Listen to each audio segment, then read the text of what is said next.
kapag may gustong ipasira si Liza o may gustong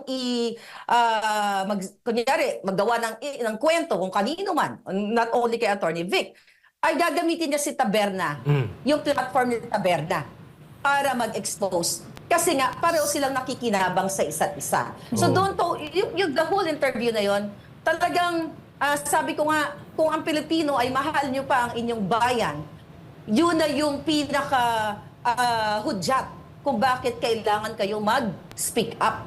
Dahil nasa kumunoy o nasa pinakamababa na ang sitwasyon ng Pilipinas dahil pinapatakbo ang ating gobyerno ng ganitong mga pulburonik at bangag-bangag na tulad ni Marcos. May tumawag sa akin na agent ng law enforcement agency. Nataas na Hindi ko lang official. sasabihin kung ano kasi baka Masunog. pinpoint. Magurgur. Magurgur. Magagor. Tumawag siya sa akin at sinabi niya,